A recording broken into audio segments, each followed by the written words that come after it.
Pak Sukidi. Pak Sukidi Mulyadi adalah seorang intelektual yang diakui dunia. Gelar akademisnya mentereng. Lama berguru di Amerika Serikat, intelektual Muhammadiyah ini menyandang gelar Master of Art dari Ohio University, Master of Theological Studies dari Harvard Divinity School, serta gelar Doctor of Philosophy dari The Graduate School of Arts and Science dari Harvard University. Jadi, Pak Sukidi bukanlah tokoh pemikir yang kaleng-kaleng. Gak banyak orang Indonesia yang berhasil meraih gelar doktor dari universitas kenamaan Harvard University.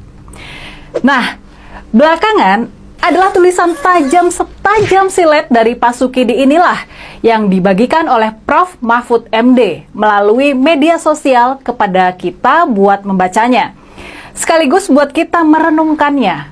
Judul kolomnya sungguh menghunus tajam, Pinocchio Jawa. Ya, Pinocchio Jawa. Ya, Pinocchio Jawa.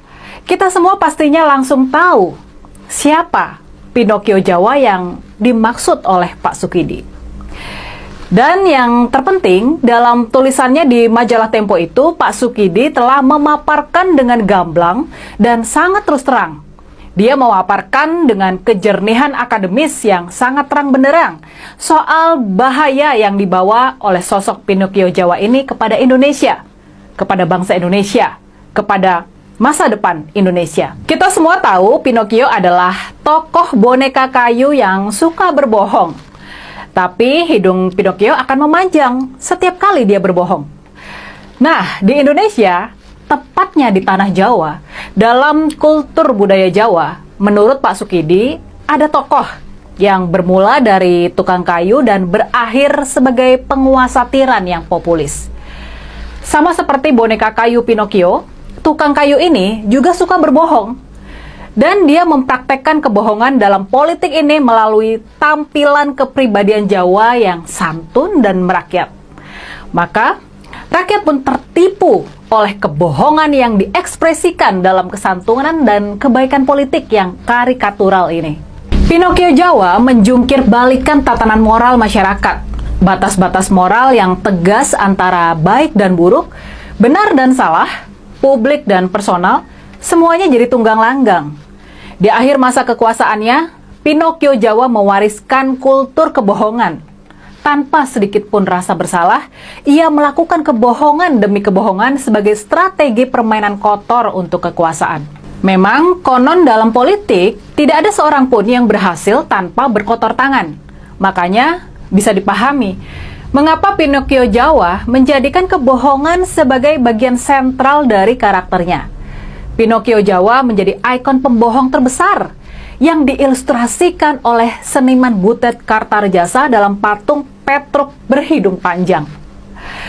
Dengan cara berpolitik yang mengikuti prinsip-prinsip Machiavelli yang sangat kotor itu, Pinocchio Jawa telah merobohkan tatanan moral dalam republik. Dia mewariskan situasi sosial dan politik yang kacau dan penuh korupsi. Penuh korupsi, kolusi, dan nepotisme. Pastinya Pak Sukidi, seorang intelektual yang berpikiran jernih, dia merasa masyghul melihat kondisi ini. Perasaan yang sama tentunya dirasakan juga oleh kita-kita yang masih berpikiran jernih. Kita sedih dan juga geram. Gara-gara Pinocchio Jawa, Indonesia sedang menuju keterpurukan lagi. Makanya, mau nggak mau, ini adalah sebuah keharusan. Kita-kita harus membangunkan rakyat. Kita-kita harus membangunkan kelompok intelektual dan juga sebagian ulama. Ya, kita harus juga mengingatkan sebagian ulama. Kita-kita harus membangunkan mereka yang sudah tersihir oleh fata morgana duniawi, yang menerima banalitas kebohongan, nepotisme, dan otoritarianisme Pinocchio Jawa sebagai kebiasaan dan kewajaran umum dalam politik. Kita harus sadarkan mereka, kalau kita mau maju, kalau Indonesia mau maju, kalau Indonesia mau jadi negara maju dan bangsa yang maju, kita tidak bisa bertumpu pada politik kebohongan, nepotisme, dan otoritarianisme ini. Kita nggak boleh membiarkan kehancuran moral yang bakal berujung kehancuran sosial dan ekonomi ini. Makanya, ayo selamatkan Indonesia. Ayo kita sebarluaskan pemikiran-pemikiran jernih dan kritis dari para intelektual seperti Pak Sukidi ini.